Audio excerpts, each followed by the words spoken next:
The age-old question, whose side is he on? We're going to talk all about Paul Heyman here in just a few minutes on Squared Soccer Radio. Welcome into the show that is for the fans, by the fans. We appreciate you guys being with us. Whether you're tuned in live on our YouTube channel, if you're watching the replay, all that doesn't matter how you're tuning in.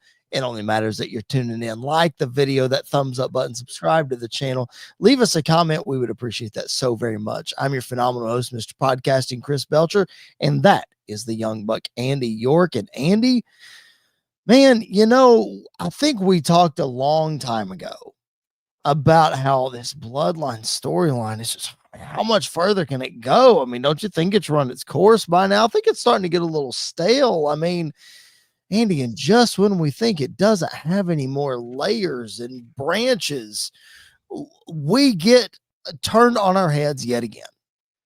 Yeah, I mean they keep unveiling the layers of this. It really is like the onion of storytelling in WWE is as the bloodline, because you never know where you're going to turn next. Just like you said, just when you think it's over, they find new ways to keep the story going. Most of them have been really good. There's been a couple that we were like, it's a stretch. I don't really get it, but whatever. We'll move along.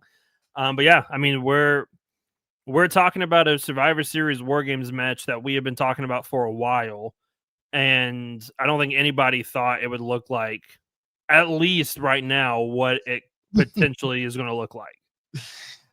Yeah, we're gonna have a discussion about it because I think it was last week. I don't remember. Correct me if I'm wrong, Andy. I said last week that for those of you who think I'm a WWE shill, and I'm about to throw some hate, I'm about to do it 2 weeks in a row.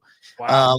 Because I'm not thrilled about where we're headed here, but we're gonna talk about it in just a second. I don't want to spoil that too much. Andy, I also don't want to go any further without wishing our third man who could not be with us, wishing him a happy 40th birthday. My brother from another mother, Jared Justice, turned 40 years old yesterday. So happy birthday, Jared. He's on with us every other week due to his work schedule and those kind of things. Speaking of that, he will be here next week, so make sure you tune in live on the YouTube channel as we preview Survivor Series. Hopefully, like you said, Andy, maybe we have some clarity on what's going on. Who knows if we will or not, but we're going to talk about it next week anyway. Again, as I said at the top of the show, like the video, subscribe to the channel if you haven't already. We would appreciate that so much. All right, Andy, let's get into it.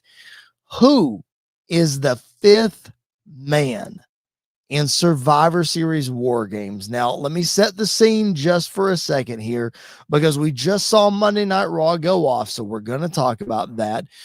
We saw Bronson Reed standing tall at the end of the night over Seth Rollins. And then you also saw Bloodline 2.0, and you saw the OG Bloodline out there, and you're like, what in the world was going on? Well, if you missed SmackDown this past week, you saw that there was a huge showdown between the OG Bloodline and 2.0. Of course, there you see Roman Reigns, Jimmy and Jey Uso, and Sami Zayn. And then you've got Tonga Loa, Tama Tonga, Jacob Fatu, and Solo Sikoa. And just when it seemed like Roman Reigns and the OG Bloodline had the upper hand, it was Bronson Reed who showed up and stood tall with Bloodline 2.0. And Andy, before we trace our steps back as to everything else that happened, what do you think of this Bronson Reed alignment, so to speak, with Bloodline 2.0? I don't know. Like, it doesn't make any sense to me. From a storyline standpoint, and it's going to be hard to tiptoe around some of the other stuff we're going to talk about at the same time. Okay, full disclosure, we're going to do our best because we know that at the end of SmackDown that Paul Heyman is a huge part of this story without ever appearing or speaking. So we're going to try to have a Paul Heyman discussion after we talk about the fifth man. So just do your best. We'll navigate our way through. Well, and this doesn't even deal with Paul Heyman, but it's I got you. But like, from a storyline perspective, if we go back 2 weeks when both Sammy and then Solo tried to recruit Seth, and he turned them both down. He told them both no. I don't understand then the logic of a Solo character being like, well, let me go get his mortal enemy to then really bring him on because, this, that, and the other. To me, that doesn't make any sense from a storyline perspective. It's the most random addition to a team that doesn't belong, in my opinion. And nothing against Bronson. Like, I think Bronson's been doing a fantastic job. I think he's proven himself this year to be potentially a main event kind of guy at some point. And this may be the thing that catapults him to it. It just, when fans have their heart set on a certain thing, and it's a very clear certain thing, and it's the complete opposite of that, it's going to be hard to get them back.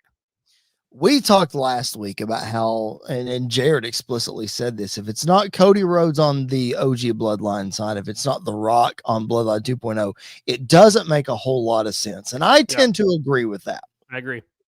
However, as the week went on, I started thinking of more and more scenarios in my head as to who could be the fifth man. I don't mind this pairing with Bronson Reed. I agree with you that it doesn't make any sense. I agree that it is very, very forced. If it wasn't for this War Games match that we're so dead set on, heck, I wouldn't even mind Bronson Reed being in Bloodline 2.0. Like, I think he and Jacob Fatu could be just an absolute monstrous tag team. Like, those guys could just wreak havoc over the tag team division. So I don't mind his alignment with them. But Andy, here's a key point in this whole thing. It seems as though Bronson Reed is the fifth man, but nobody has said that he is. It's all commentary tonight. They did say it. Okay, so here's where I'm going with that point. You're looking on your screen right now. You are seeing the official Survivor Series poster that has the 4 OG Bloodline and the 4 2.0 guys. WWE released this last week after, Andy, they had already filmed tonight's Monday Night Raw. They released this after that. So I know you have to release artwork and you have to release the poster, but why would you go directly against the poster and add more people? Like, it just seems so forced. It doesn't make any sense. Yeah, I mean, I agree. And they probably have this poster, and then they already have the other one made up with Bronson on the other side and Seth on the other side that they can just drop and release at some point.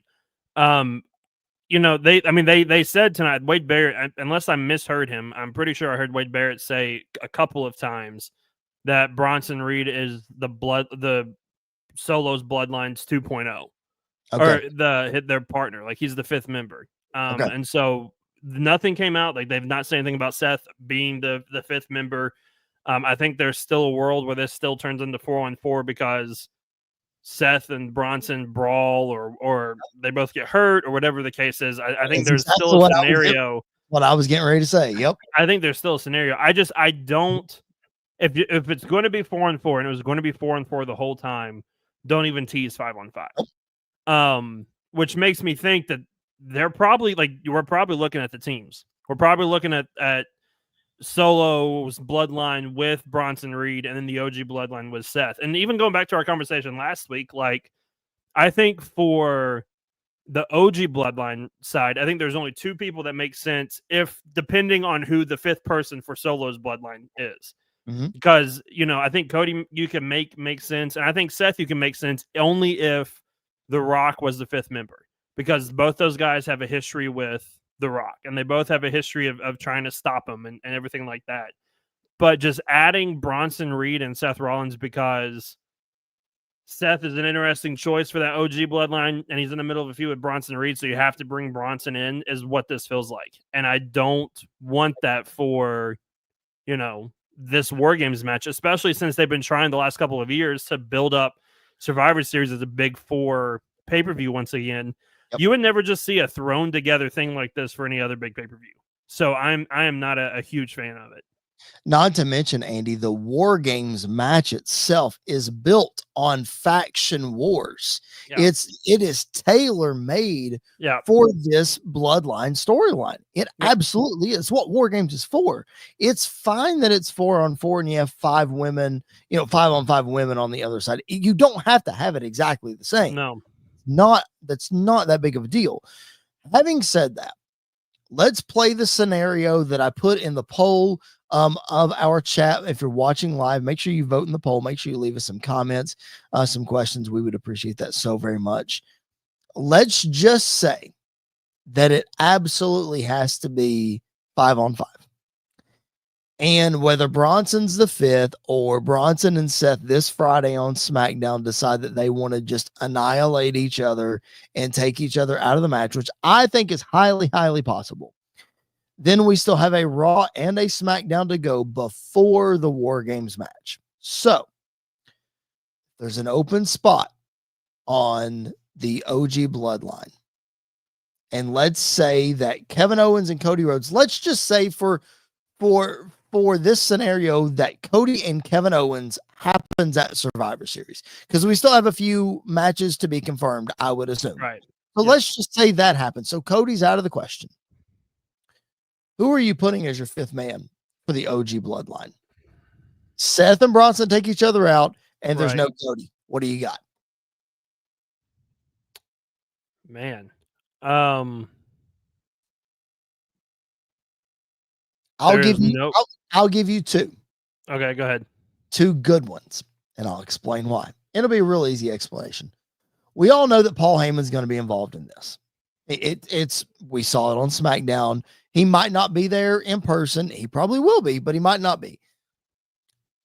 2 Paul Heyman guys that you can insert here. One being the return of Brock Lesnar, who we've sort of seen hinted on for a while. I know he and Roman are mortal enemies, but the enemy is my friend. Paul Heyman can bring him in, help him out, whatever. Brock Lesnar's one. The other one is a man who Paul Heyman told Solo Sikoa that Roman Reigns promised they would never touch as a favor to Paul Heyman. And that is CM Punk. Yeah. I don't know. I get where both are coming from. Sure. I don't think we see Brock again in WWE for a long, long, long time. I would hope not. Maybe ever again. I wouldn't be shocked if we don't ever see him again. Again, with Punk, though, the only way that makes sense to me is if you had The Rock. Because, again, Punk and Rock have a really long history together at the same time. I tell you a name that just popped into my head that you could maybe make sense, you can maybe stretch, and that would be Cena. Okay. Yep. Because of the history between Cena and Solo. Yep. Again, which came at the hands of Roman Reigns. So I don't know how you can make that happen, work around that. We didn't think you could make Cody work, and somehow they made it work. Right. I think Cody works. But again, it all goes back to who's the 5th person for the new bloodline. Right. Yep. And so if it's not Cody and it's not Seth, then I would probably lean more towards like a Punk or Cena. Or maybe I'm trying to run down the entire roster. Maybe there's nobody else I can really think of. Unless you bring in another bloodline guy. Right. But yeah, I honestly, I have no idea. And the fact that we have to sit here and try to rack our brains about who the other person is should tell you it's not a good idea to go 5-on-5 unless you have the people booked and ready to go. Now, I'll tell you what will make me very upset is if we get to Survivor Series and it stays Bronson and Seth and we get to the end and then The Rock comes out on that same pay-per-view, that's going to make me very mad because that lets me know he probably didn't want to wrestle in this and they were banking on it being 5-on-5 with him being involved. And then something happened last minute to where he couldn't or whatever the case is. But if he shows up at the end of the pay-per-view and is not in this match, then I think that's a really big misstep.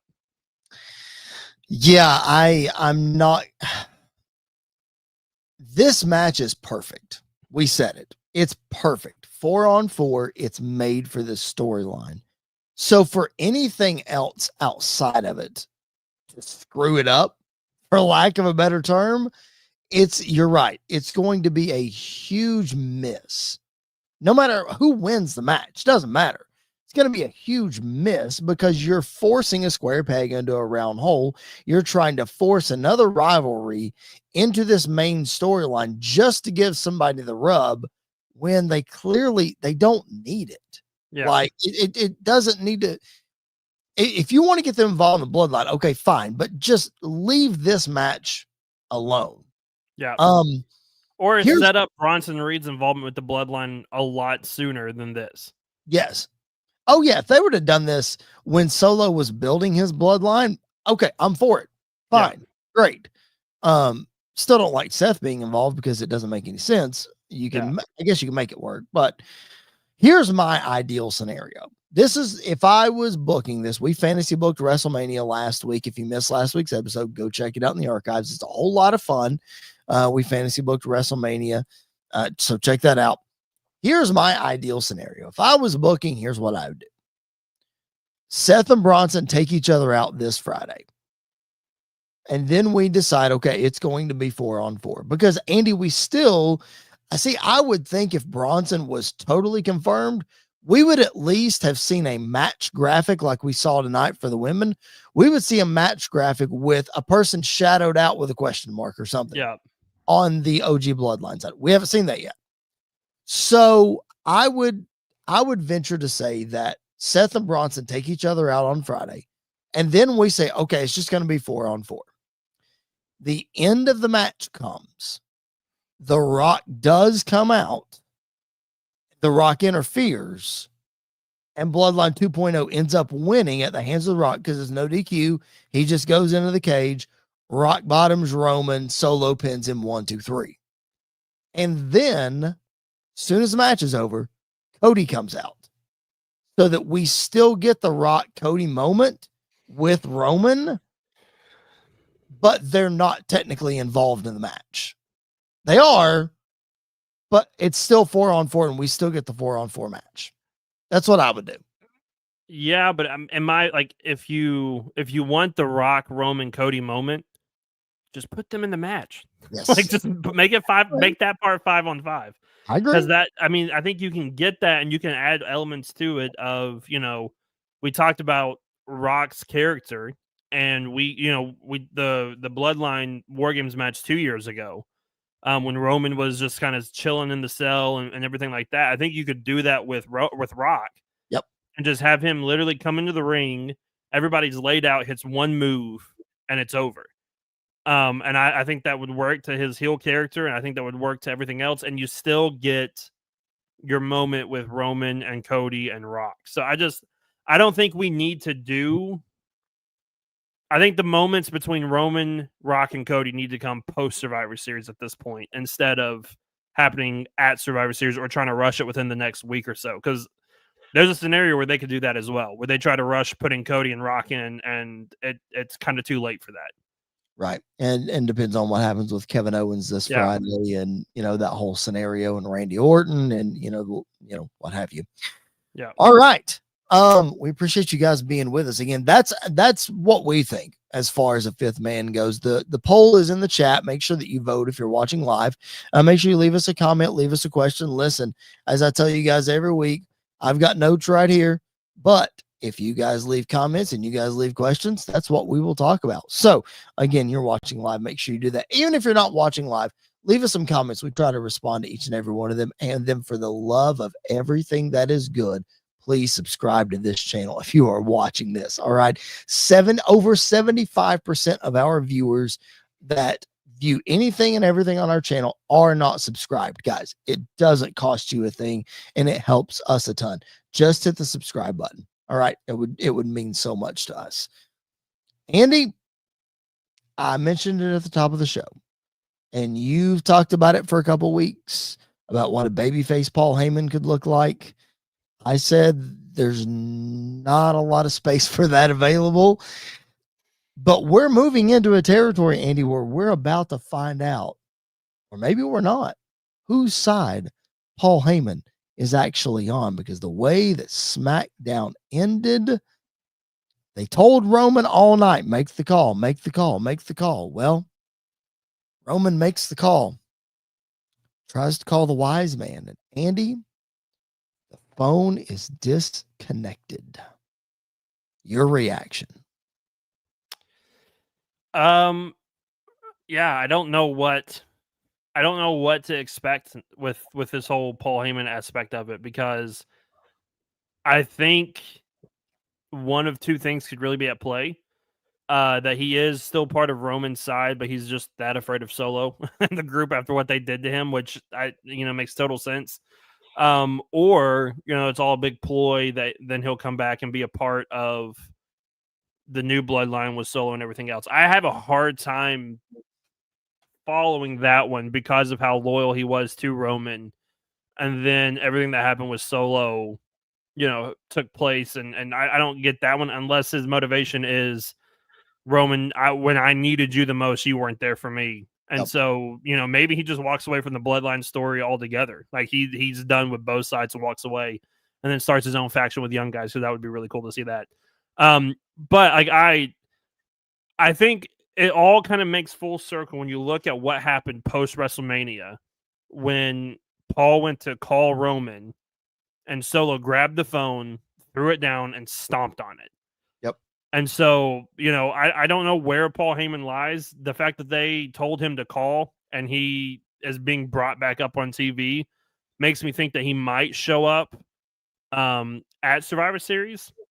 I think there's a good chance that he might have been the one to contact The Rock to be there at Bad Blood for everything. And then maybe Rock lied to him like he did to Cody and all this other stuff. So I think there's just a lot of different avenues and a lot of different ways that can go with Paul Heyman. Yeah, I'm going to credit Sam Roberts. If you guys don't listen to his podcast, number one, like, what are you doing? Like, dude has one of the best wrestling podcasts on the planet. I listened to his show earlier today, and he laid out several of these theories as well. So I don't want to say that we came up with these theories, because clearly you just laid out a bunch of them. A bunch of them are exactly what Sam said. So, okay, there's a world here where Roman can't get a hold of Paul Heyman because Solo crushed Paul Heyman's phone. And Roman, okay, storytelling. That's great if you're paying attention to details, right? Logically, it doesn't make sense because we live in 2024 and Paul Heyman has, he can get another phone, right? Okay. That's one scenario. Another scenario, like you mentioned, is the power bomb that I just showed a picture of. That power bomb by Solo and by the bloodline was just a ploy. It was all for show, and Paul Heyman actually is working with Solo. Another one that we have to consider, Andy, is I mentioned that Paul Heyman is 2024. He's got to have another phone. Well, Andy, we saw on Monday Night Raw that he did have another phone. That phone had the logo of the Brahma Bull on it. So I present to you a scenario that could be, yes, Paul Heyman might be scared of Solo, but maybe he's aligning with The Rock, and The Rock isn't necessarily aligning with Solo. I could see a scenario where this whole War Games thing passes and there's no Rock, and then Rock shows back up, and because there's this bloodline civil war going, Rock is just saying, well, the heck with all you all. I'm not dealing with any of you people. And then Paul Heyman is with The Rock, and it's more about The Rock versus Roman and Heyman turning on Roman rather than aligning with Bloodline 2.0. What are your thoughts?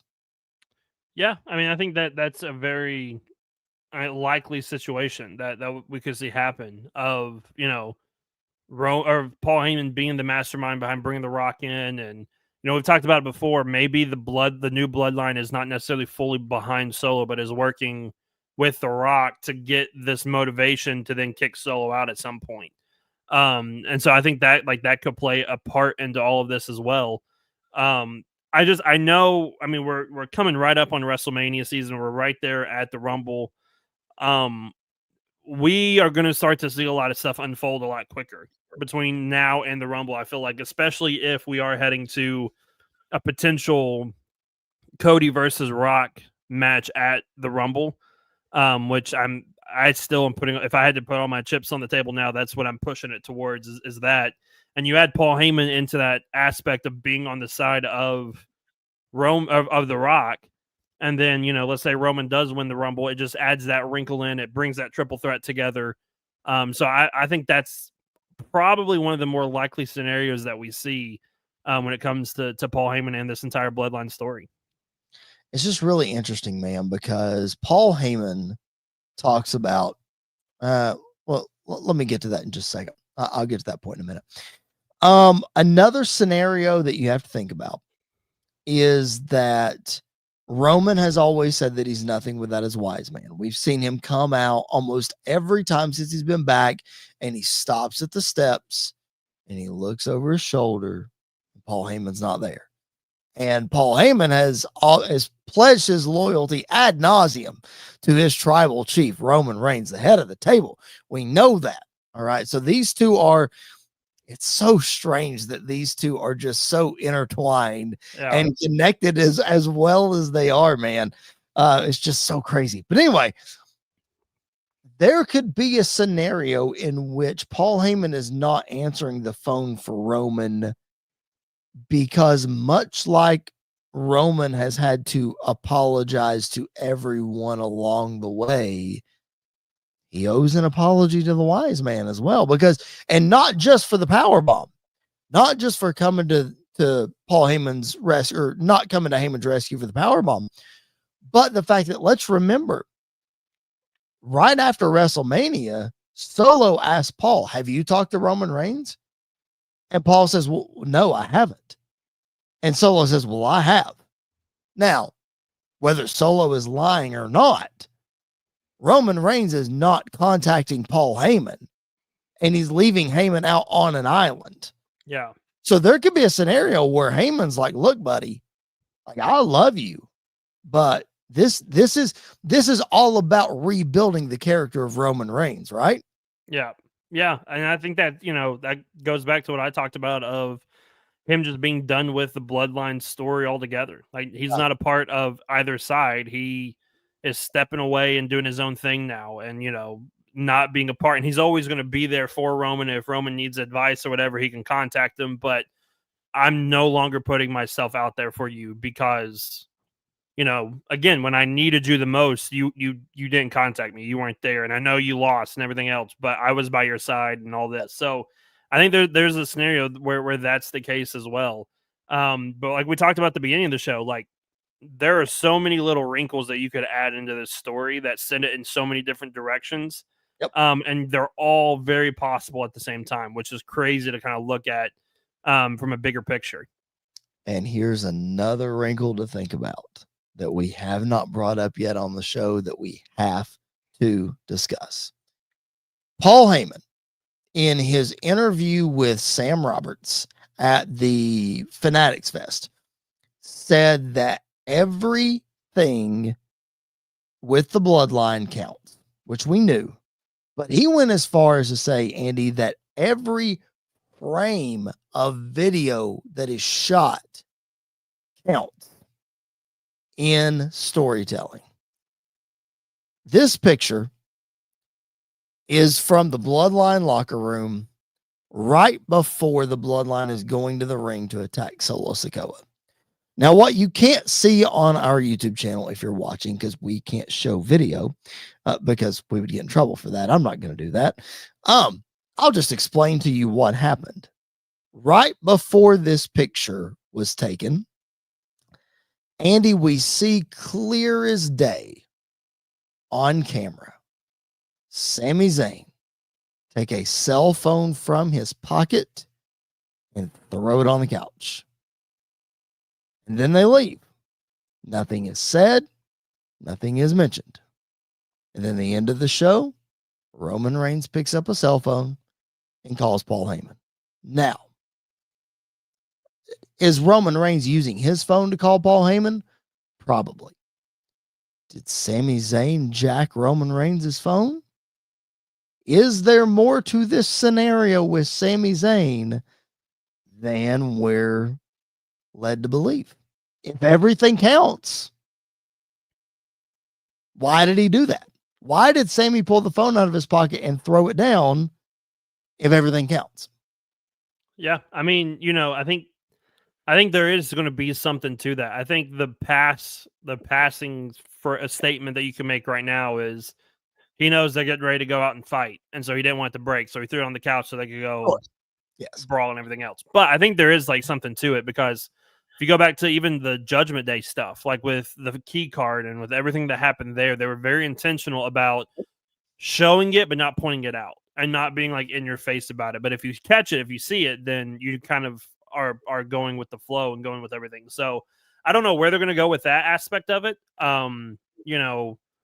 Maybe Sami is trying to sabotage the entire bloodline thing, but to me that doesn't make any sense because him and Jay have been such good buddies for the last year or so. So I don't know. I don't know where they're gonna go with that part of it. But you're right, it does add another wrinkle to it. It does add, nothing could come of it. And it could just be something that we're, sitting here speculating on, but there's always a chance that it will turn up some way, somehow, in the future. I mean, Solo and Sami were talking backstage. We don't know what came of that. There could be something there. There could be something with Sami turning heel and aligning himself with Kevin Owens. And then we get a repeat of the Usos versus KO and Sami, but it's, faces and heels are flopped. I don't know. It's always possible, though, to see. I don't know. We'll have to see. I don't think they would pick out Sami to be the rat and to, disintegrate the bloodline. You know what I mean? I don't either. I don't think so, but I just think there's something to that. Yep. All right. Again, if you guys are joining us live, we appreciate that so very much. Drop your comments, drop your questions. We would appreciate that in the chat. We'll respond to those live. And if you drop them after the live show, we'll respond to those as well. Subscribe to the channel. We would appreciate that so very much. As I said before, 75% of you that watch our content are not subscribed. Do yourself a favor. Hit that subscribe button. We're not going to send you an email. We're not going to do anything like that. We would just appreciate it very much. And hit the thumbs up on the video. Helps the algorithm. Helps more people see our stuff. We would appreciate that too. All right, Andy, let's jump back to Monday Night Raw tonight. The other major thing that happened. Of course, there were lots of things that happened on Raw tonight. You saw Braun Breaker and Sheamus have a banger of a match for the Intercontinental Championship. But the other major thing that happened on Monday Night Raw tonight is the return of Rhea Bloody Ripley to make the women's War Games match an even 5-on-5. Very interesting that I guess that Rhea is going to be the fifth and not Bayley like we speculated. Yeah, I don't know what they're playing into with Bayley, because I don't know if Rhea is going to be around after War Games, or if it's just one of those, like Cody with his torn pec situations.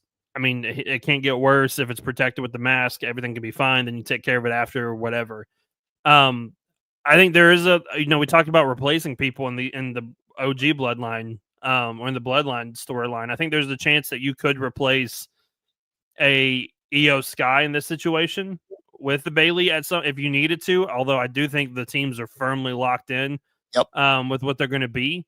But I really like the addition of Rhea to this team more than Bayley, just because of everything that's happened.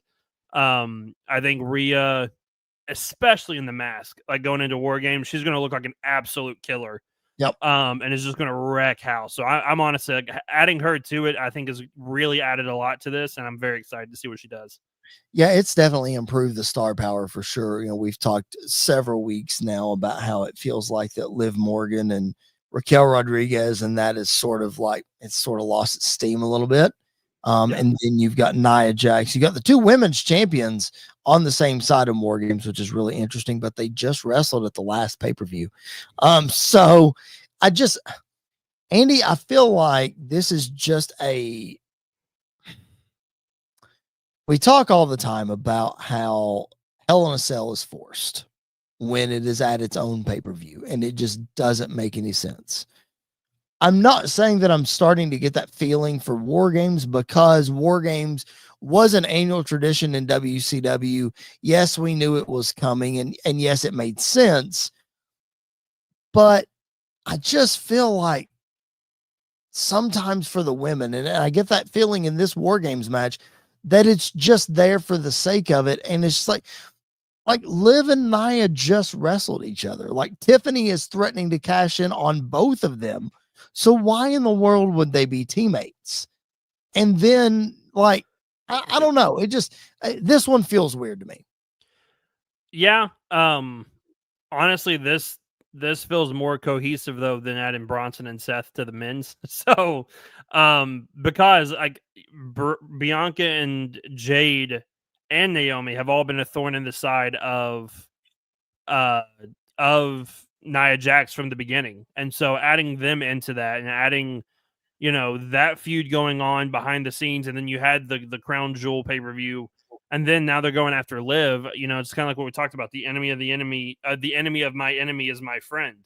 And so adding that to it, I think just makes this team make more sense in a lot of cases, because of the fact that they have a common enemy, they have a common goal after one another. So I think that makes more sense to me than adding more people. I do agree, though. I do wish it had a faction style element to it, because I believe I know last year it did with Damage Control, and adding Damage Control into the match last year, making them the center focus. The faction game is always going to be more important when it comes to War Games, and that's the case here with the men's War Games match than it is with the women's. But the women have a chance to do something with it. Like we talked about with Rhea Ripley being added back in, she can really be a force, and the star power that's missing. And you add somebody like a Jade Cargill in this kind of match, in this kind of environment where we've seen some of the powerhouse stuff and the bigger stuff she's been able to do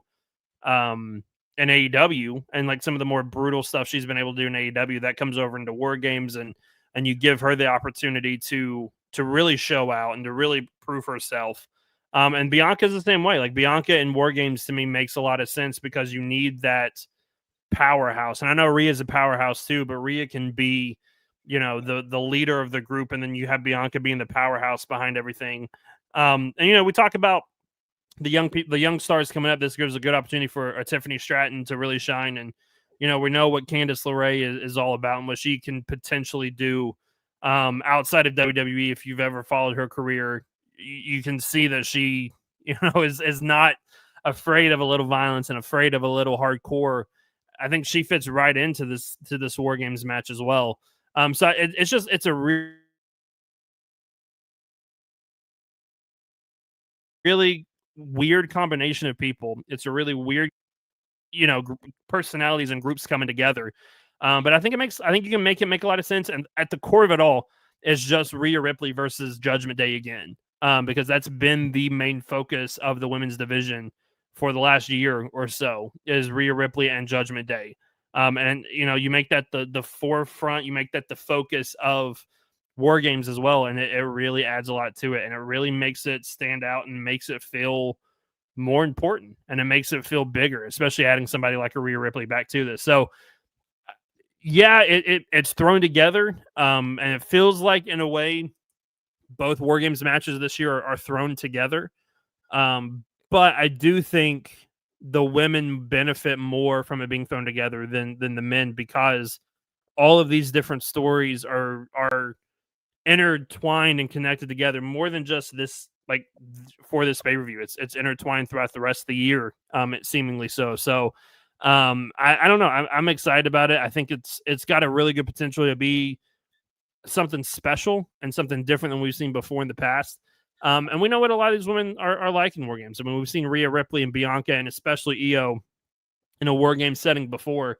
And they normally steal the show. And so I'm excited to see where we go from there and everything that's going to happen with it. I think it again has a lot of potential to be something special for the women's match. And then post War Games, I mean, I don't know. I don't know if Rhea stays around for a while or if she goes away and has surgery done. If she has to have surgery done, I don't remember exactly what the reports were, because there's one report that she was out till WrestleMania, and so obviously that is not the case. But does she go right back after Liv for the title? Is that when we finally get Bianca or Jade going after Nia for the title? And then there's always the possibility of a Tiffany Stratton cash-in, where she can walk out with either Liv's or Nia Jax's title, and then we're in a new phase of the women's division heading into the Rumble and WrestleMania, which I really think the women's division on both sides needs. I think it needs a fresh look, a fresh face, and making Tiffany Stratton one of those champions gives you that fresh look and gives you that fresh face that can do something special, that can carry the division into the next step and the next evolution and the next generation. We saw a video package tonight of Lyra Valkyria. I think she could be a part of that group as well. And Dakota Kai as well. We saw her, and she's always been right at the cusp of doing something and then getting hurt, or circumstances or whatever take her out of action. So I think this has a lot of potential to not only be a really good match and to really set the stage for where they're heading the rest of the year, but I really think it also has the potential to set up the women's division for the next year or so. And really have that driving force behind a Candice LeRae, behind a Tiffany Stratton, even behind a Jade Cargill, who we know will be a champion one day and sooner rather than later. You add that element to it, you add that wrinkle to it, and you let her be the face of the women's division, or one of the faces of the women's division going forward, and especially heading into whenever her and Bianca square off against each other. So I think this War Games match has a lot of potential. I think it has a lot of opportunity to showcase not only the stars that are aligned with Rhea Ripley and with Bianca, but it gives us a chance to see what a Tiffany Stratton can do, what a Candice LeRae can do, what a what a Jade Cargill can do, even what a Naomi can do. I think it gives us that opportunity. Sorry, I appreciate you holding down the fort there for a minute. I had a little emergency I had to run take care of. But all that to say, I think probably the point that you were getting at, and I missed exactly what you said. I said a lot. It's okay. I don't know if you brought up the Women's U.S. Championship in your discussion, but I think to your point about the showcasing the talent of the women's division, I think that even further proves the need for the Women's U.S. Championship, which we saw on SmackDown this past week. The first part of the tournament take place, Bayley getting the win over Candice and B-Fab. So to that point, you get the whole company and the fan base excited about a deep women's division, and then you introduce this championship, and it makes it mean so much more. So that being said, the women's War Games match should be a lot of fun. I'm speculative about the teams, but the talent in there, it's loaded with talent for sure.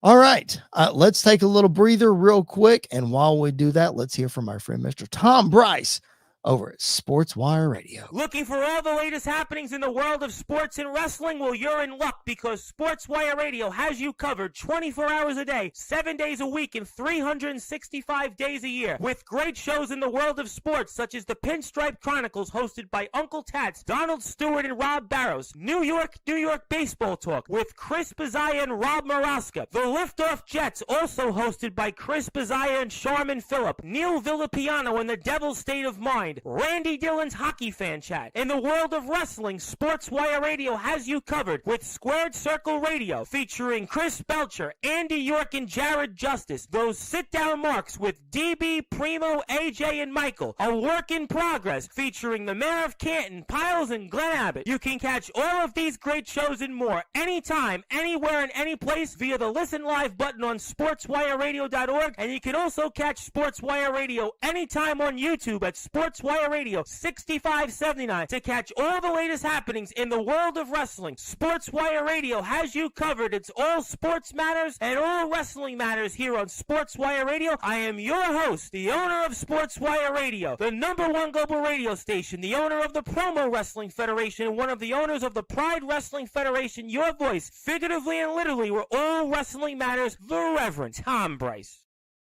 And now it is time for... You just made the list! That is right. It is time for You Just Made the List. And what is our list going to be this week, Andy? Well, it is Survivor Series time. We've talked about Survivor Series. So now we are going to bring back the concept of the Mount Rushmore. And we are going to put on a Mount Rushmore our greatest Survivor Series teams. Jared mentioned last week about traditional Survivor Series matches, and I'm a fan. I wish they were brought back, but I understand with the concept of war games that's a lot of multi-man matches in one night, so I get it. Having said that, though, the traditional 4-on-4 or 5-on-5 Survivor Series matches are always so much fun. Andy, whether they mix heels and faces on one team or, they put together super teams like we're about to talk about, the concept is a whole lot of fun. So what we're going to do, Mount Rushmore, we are going to solidify our spots, the 4 greatest Survivor Series teams ever assembled. So these are teams that actually competed in a Survivor Series match together. So we're going to take the result of their match out of the equation. Doesn't matter. It's just the sheer talent on one team. So Andy, I'm going to throw to you first. Let's do honorable mentions first before we solidify our 4 on the Mount Rushmore. Give me an honorable mention that did not quite make your 4. So my honorable mention is, and I talked to you about this beforehand, that this list is really weird to me because there's a lot of teams with like 3 or 4 guys that are really, really good. And then there's somebody that's like, nope, you just ruined the whole list for me. This one's not, it's kind of like that, but not really. And it's the team. I think their Survivor Series team name was the Hulkamaniacs with Demolition, Hogan, and Jake Roberts. I think that's a wild group to have together. But that's the biggest star of that era, one of the biggest tag teams of that era, and then, in my opinion, the most underrated guy from that era, and Jake Roberts. Yeah, this team is wild, man. This is a babyface team. I think it was probably 80. I would guess 89 because Hogan's wearing the winged eagle. Yeah. And he wore that. He did not wear that when he was champion against Andre. That winged eagle didn't come until around WrestleMania 4 time, and Savage won it, and he won it from Savage. So I'm sure it's 1989. But having said that, yeah, man, this was a wild team. All right. If I have to give an honorable mention, it is for the team called the All Americans. And that is Lex Luger, the Steiner brothers, and the trench coat with the American flag, Undertaker, in 1993. And Andy, listen, say what you want about Lex Luger. He's fine, whatever. The Steiners, one of the greatest tag teams of all time. And then, of course, you have the Undertaker. But, man, just the sheer fun of having an American flag inside the Undertaker's coat, that's an honorable mention for me. I mean, come on. That's great. I forgot about that part of it. That is fantastic. That's amazing. Isn't it? What a collection of talent, man. What a collection of talent. All right. Let's start our Mount Rushmore. Who makes your top 4 in the greatest Survivor Series teams of all time? So I'll start with the easy one first for me. Okay. And then we'll work our way down. That would be Survivor Series 2001. Which was Team WWE, which was Big Show, The Rock, Jericho, Kane, and Undertaker. And full disclosure, since you have that up there, they are both on my list.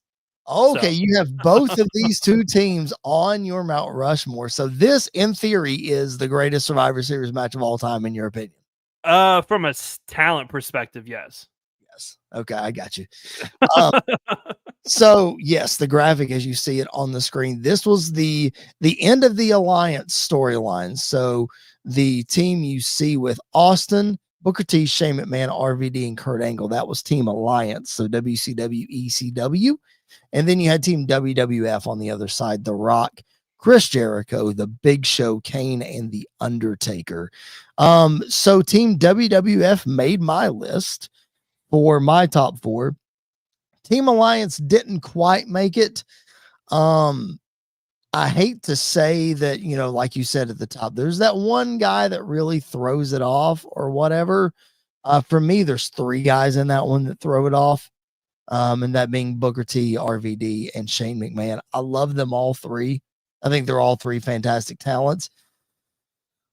But when I think of like dream teams, like they wouldn't be my first round draft picks. Like that team, that WWF on the other side, the only outlier is the Big Show. And I think that's only because like there were so many, Undertaker and Kane were in the company at the time. Yeah. So like he would have been bigger had it not been for them. So I would take Team WWF over there. But I think that Alliance team is a great team. And I'm glad you threw that in there to yours. All right. Give me another team of yours in your Mount Rushmore. So you've knocked out 2 already. I have.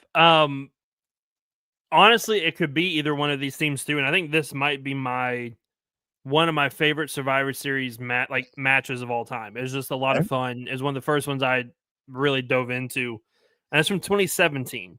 And there are 2 teams that I really enjoy both of them, but I think I'm going to go for the other one that might surprise you.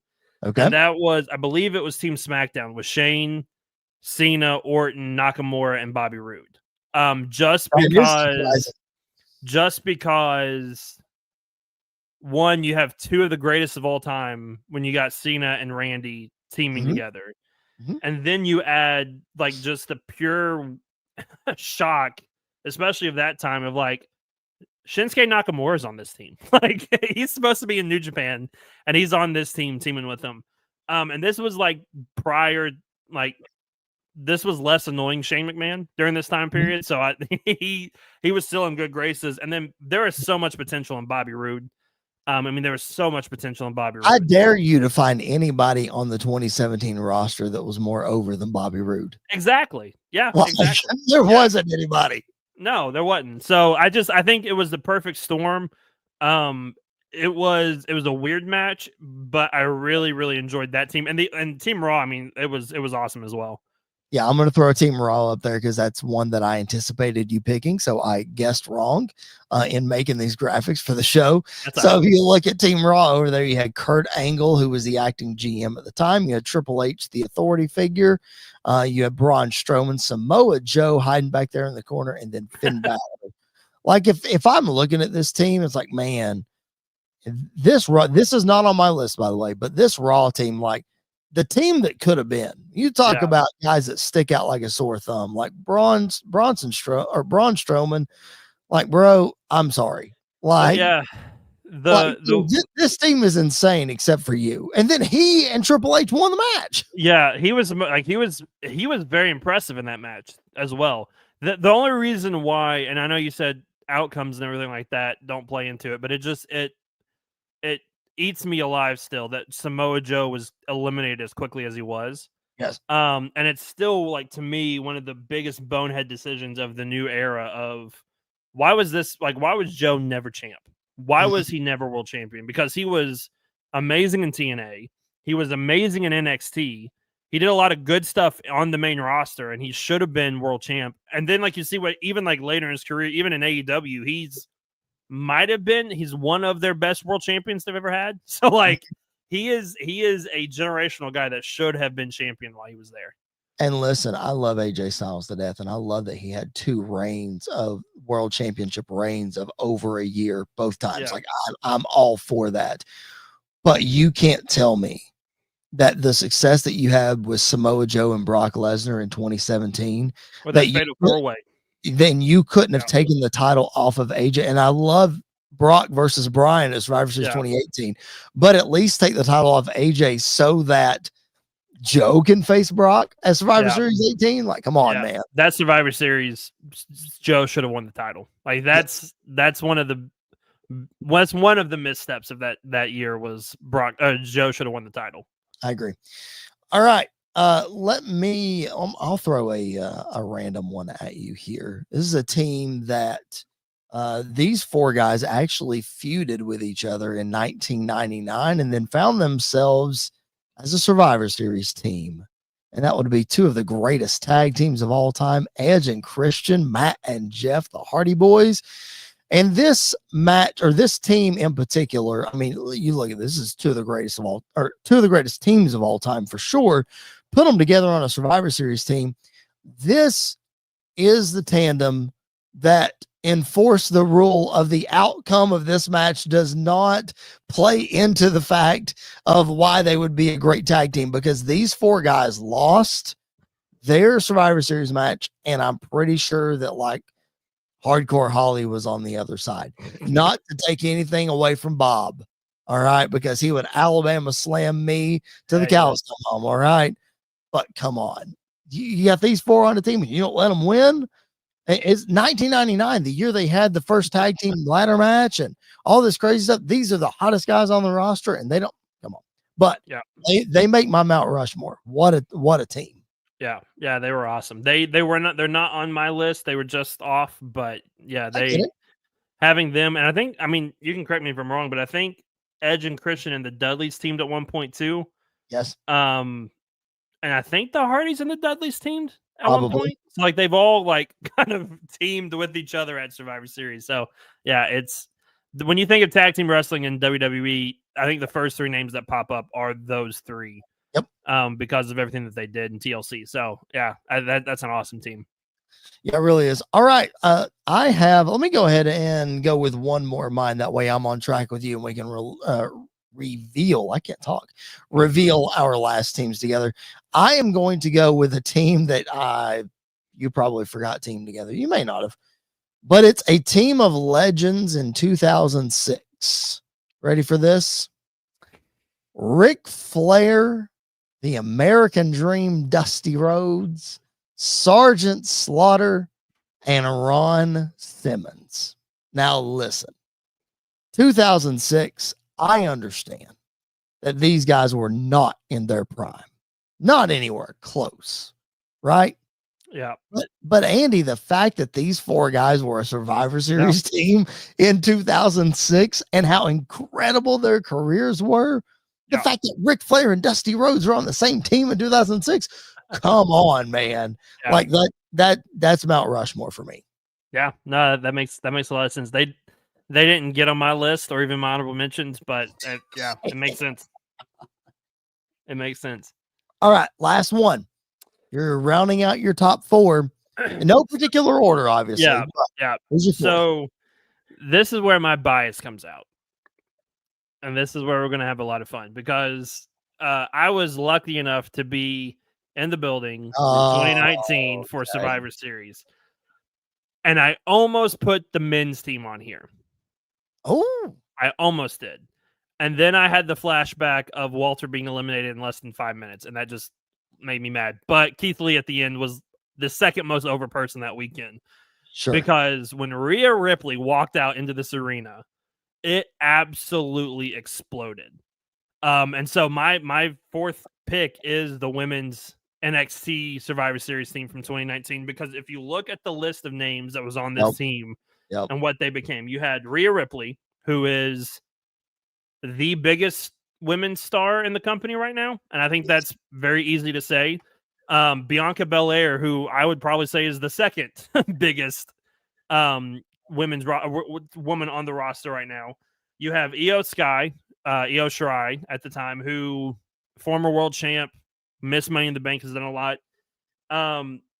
Toni Storm, who didn't do a whole lot on the main roster in WWE, but if you look at what she's done in AEW since, I mean, she carried the company for about a year with her gimmick and everything else. Her and Mariah May.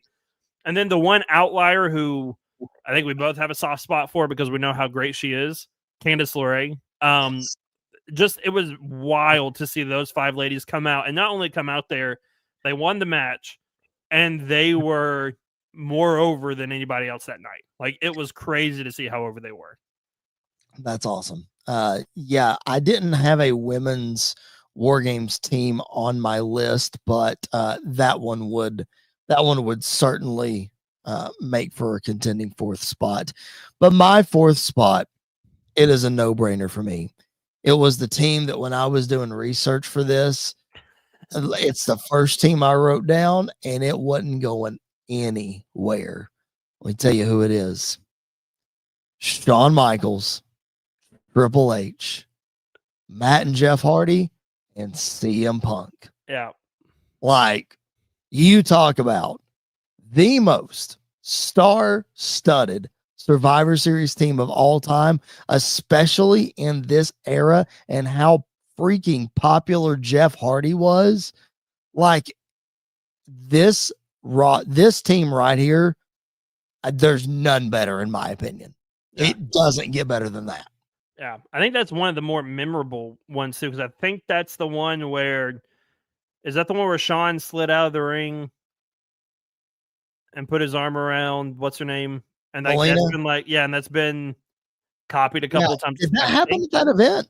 It might have. I know that's the one where like the match started, Shawn Cooper super kicked somebody. It's like, I don't even know who that was. Like I just eliminated him. Yes, and then that's also the one that Punk likes to bring up the most, because it's out of everybody in the whole ring, they were chanting CM Punk's name over and over and over again. So yes, yeah, that's, I didn't put them on my list because I just didn't even forgot about them. Like I forgot about that team existing. But 2, the gimmicky stuff of it kind of took it out for me. But when you look at it, and it's crazy to think, like if you would have probably looked during that time and said down the line, the one person that would have been the odd man out was Matt Hardy. And no offense, no offense to Matt Hardy, because like I love Matt Hardy, right. Like Jeff Hardy was one of the most popular guys of all time, still is.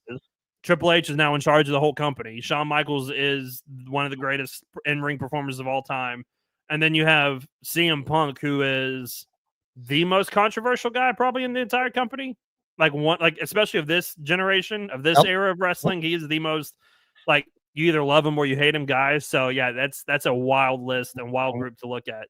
That's insane. All right, that's a whole lot of fun. Mount Rushmore of Survivor Series teams again. It's Survivor Series season next week, live here on the show. Excuse me. We are going to preview this coming Survivor Series. Of course, it is next Saturday, the 30th. So we're going to talk all about it, dive in, make our predictions, give you all of our thoughts and everything. And we're going to do that next week. So make sure you're tuned in live. Make sure you're subscribed to the show, again, if you haven't already.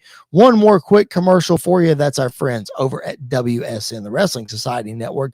A great app, a great website, a great tool for any wrestling fan. Check it out.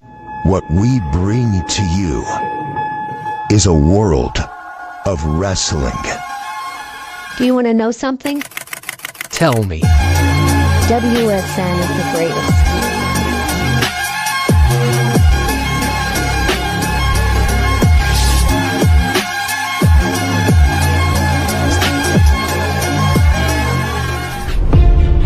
Join the society right here at thewrestlingsociety.com. What are you waiting for? Enter into a world of wrestling.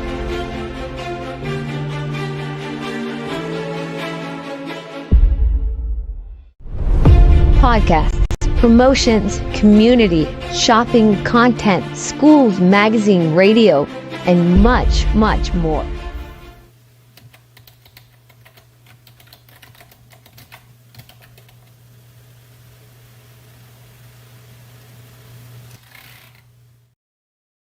All right. Appreciate those guys for welcoming us into their family, playing our shows, doing their thing. Again, they're a great resource. Go check them out. I know they would appreciate it. We would as well. All right, Andy, as we wrap up here, it's time to continue to look back at this week in wrestling history. It's always fun to be able to do that. And this week in history is very significant. If you look back at November the 17th, let's go all the way back to 1997. Andy York was about to turn 1 year old. He was just a few weeks away from being 1 year old when this happened. Monday Night Raw and Monday Nitro saw an insane thing happen on the same night. Rick Rude showed up on both programs. Yes, that was back when Monday Night Raw was taped one week and live the next week, and Rude was working on a per appearance basis. And as you see there on the YouTube screen, he had a full beard on one show, and then he shaved down to the mustache and walked out on WCW. And then the weekend prior, as you see here, he was on ECW as well. So this is still the only man in wrestling history to have appeared on all three major promotions programming in the same week. Andy, what a wild time 1997 was. Yeah, that's crazy to go back and look at. And like, smart of him, because he literally was on all three and was getting his name out there. So that's crazy. I wonder how mad everybody was when they realized what just happened. Like when he walked, especially like, when he walked out in WCW, I wonder what went through everybody's mind over at WWF, because they knew everything that was getting ready to happen, and just everything that did happen. It's crazy. Well, one of the reasons that he left was because of the Montreal screw job. He was still there during that time. That was like November the 3rd of 97, something like that. So this Raw actually is the same Raw where Vince cuts the infamous Screw Brett promo. Same night. So he left because of that, but he was already on a per appearance basis as it was. And Andy, I might be mistaken, but if I remember the way that Bruce Pritchard talks about Rick Rude specifically, it was one of those guys where Bruce and some other guys in creative went to Vince and tried to urge him to get Rick under contract, that he couldn't continue to do this per appearance thing, that needed to get him under a full-time deal, blah, blah, blah. And Vince was like this to Rude, and he was like this to a lot of people. It was a very, his word, he gave me his word. That's what we're going off of. I trust him. There's no need for that, blah, blah, blah. It bit him in the butt with Lex Luger. It bit him in the butt with Rick Rude and countless others that I'm probably, not even thinking of right now. But it's just really interesting how all that played out. Yeah. I mean, for all the business, especially during this time, all the business things Vince did right, there's a lot of contract stuff he did not do right. Yeah. I think contracts was his weak spot. I mean, you see it with Brett, you see it with, like you mentioned, with Luger and with Rude. Just he never really got the hang of making a good contract, I feel like. Yeah, I think you're right. I think you're right for sure. All right. The other this week in wrestling history that we have to talk about, we've talked about these guys. We've mentioned two of the three of them throughout this whole program. We'll mention the third one right here if we haven't already. I think you mentioned him in Survivor Series, actually. Let's look back at November the 18th, 2012. And it was the debut from NXT of Dean Ambrose, Seth Rollins, and Roman Reigns, collectively known as The Shield. Now, you're looking at these young, scrappy guys right here, and you're like, that's not them. That's not those guys. Well, daggum. Yes, it is. Right there. Look at your side by side. You've got these guys dominating the world of professional wrestling right now. John Moxley, the AEW champion, if I'm not mistaken. Roman Reigns held the WWE championship for 1,316 days, and Seth Rollins held that first ever new version of the WWE World Heavyweight Championship, a Money in the Bank winner, a Royal Rumble winner, a Grand Slam winner in his own right as well. So, pretty big company right here, these three guys. Andy, what I want you to do before anybody that listens to this podcast knows that Andy has gone on record a gajillion times and said this is the greatest faction of all time. We can get into that argument if you want to. I don't think we need to, but give us some context, because I'll be honest, I was not full-time watching WWE at the time that the Shield debuted. Give us context as to their debut, what happened, how they were brought in, etc., etc. Yeah, so this was pre NXT. Like them coming in was pre NXT. It was pre the NXT that we know it as of now. Correct. They Yeah, were in the middle of the FCW it was NXT. between the game show NXT and the what it has become now in a lot Correct. of ways. Yep. Seth Rollins was the independent guy, like the hardworking independent guy, worked in Ring of Honor and a couple other places, did a lot. Jon Moxley was the hardcore crackhead guy that he is now. That just is pure violence and everything else. And then Roman was the football guy that came in. So really these three guys encapsulate what professional wrestling is today. Of your in-ring guy in the middle, your athlete with Roman, and then your, hardcore guy with Jon Moxley. Roman and Mox both were very rarely on NXT. I think they wrestled I know Roman wrestled 1 or 2 matches on NXT, I think. I don't recall, and I could be missing 1 or 2. I don't recall ever seeing Moxley wrestle on TV. I think he was mainly their FCW shows and their house shows and a couple other things like that. But Seth was the first ever NXT champion, did a lot of stuff.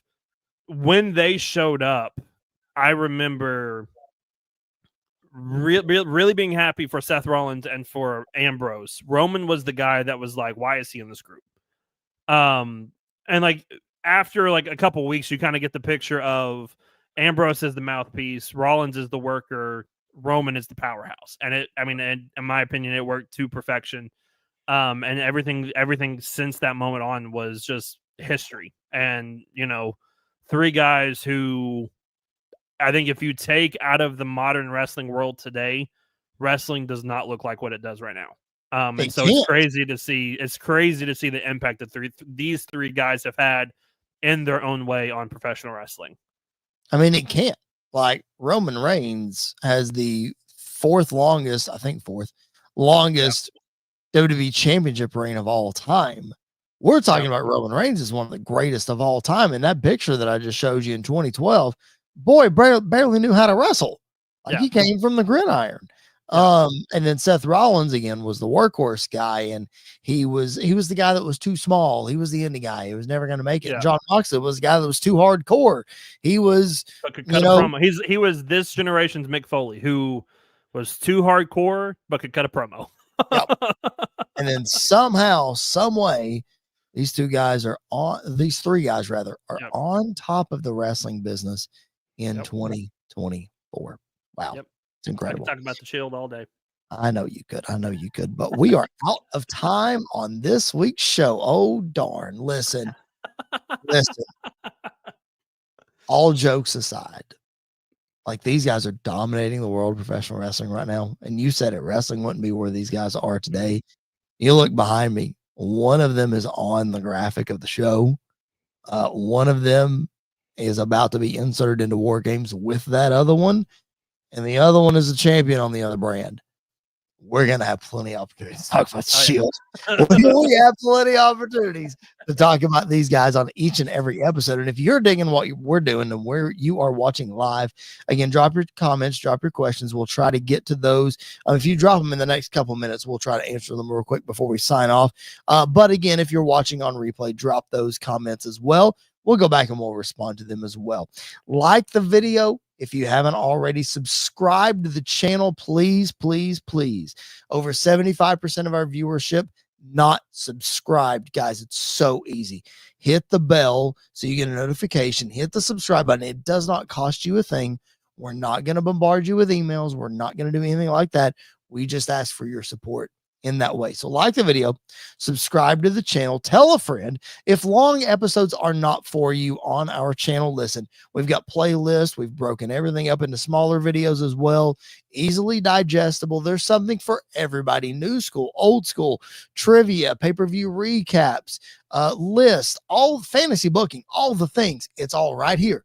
Squared Circle Radio, anything you can want. That's why, Andy, this show is for the fans. by the fans. Special shout out to Sports Wire Radio. Special shout out to Wrestling Society Network, our two partners. We appreciate them so much. We appreciate the support that they give us, playing our shows, getting the word out about us.